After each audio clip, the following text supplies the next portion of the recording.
اخیر میں ایک وضاحت جس کا مجھے حکم دیا گیا وہ کر دوں. آپ تھک تو نہیں گئے نا؟ اجازت ہے. دیکھیے، زمانہ جیسے جیسے دور رسالت سے دور ہوتا جائے گا ویسے ویسے فتنے پیدا ہوتے جائیں گے. تو عصر حاضر میں ہمارے زمانے میں فتنے بہت ہیں اور ہر روز نئے نئے فتنے نکل رہے ہیں. پہلے دیوبندیت کا فتنہ تھا، پھر وہابیت اہل حدیث کا فتنہ آیا، پھر قادیانیت کا فتنہ آیا، اور ہمارے زمانے میں ابھی ایک جو نیا فتنہ نکلا ہے وہ فتنہ ہے فتنہ منہاج القرآن. اس کو آپ ڈاکٹر طاہر القادری کا بھی نام دے سکتے ہیں.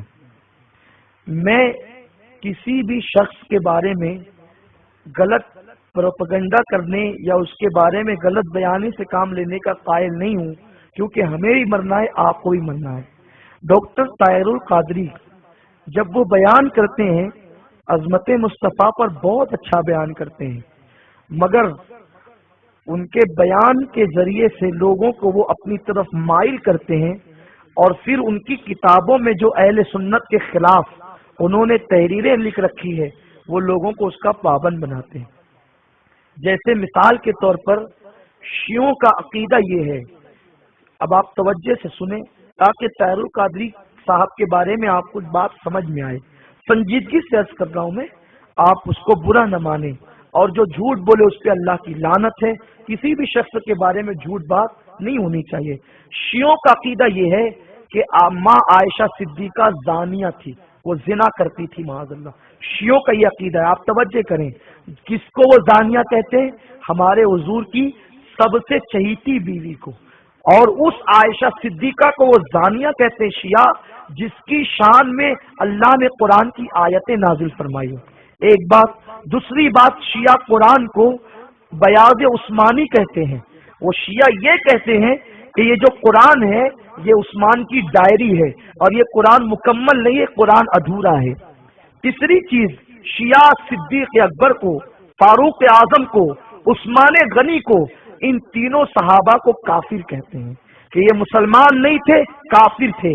بلکہ شیعوں کا عقیدہ یہ ہے کہ حضور کے وصال کے بعد صرف 4 صحابی مسلمان تھے اور سارے صحابی کافر ہو گئے تھے معاذ اللہ، جس میں صدیق اکبر جیسے صحابی کو انہوں نے کافر کہا.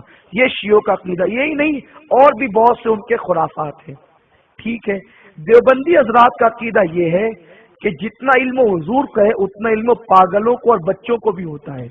دیوبندیوں کا عقیدہ یہ ہے کہ حضور اپنی بیٹی فاطمہ کو بھی جہنم سے بچا نہیں سکتے.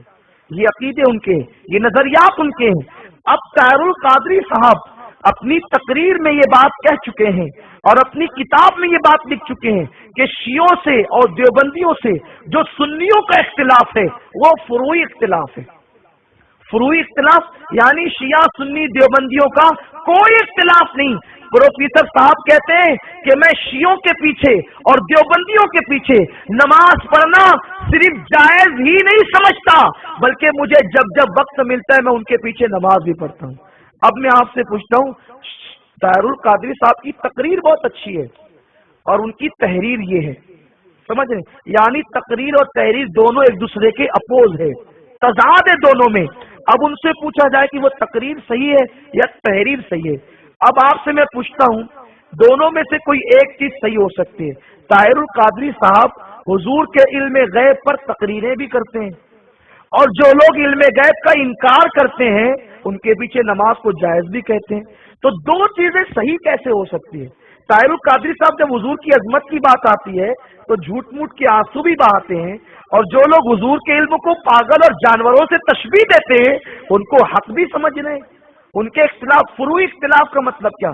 فروعی اختلاف کا مطلب یہ کہ جیسے دو عالم ہیں، ایک کہتے مائک میں نماز پڑھنا جائز ہے، کہتے ناجائز ہے. یہ فروعی اختلاف ہے. چین کی گھڑی، یہ فروعی اختلاف ہے. کوئی کہتا ہے جائز ہے، کوئی کہتا ہے ناجائز ہے. لیکن مائک پر نماز پڑھنے اور نہیں پڑھنے سے ایمان پہ کوئی فرق نہیں پڑتا.